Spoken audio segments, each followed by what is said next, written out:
دوستانی که ایران هستن و میخوان یه خرید موفق داشته باشن باید به این نکات توجه کنن.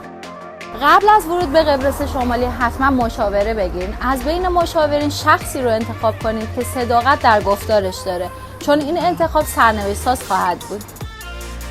دقت کنید دوستان آشنا با توجه به معیارها و تجربیات خودشون نظر میدن.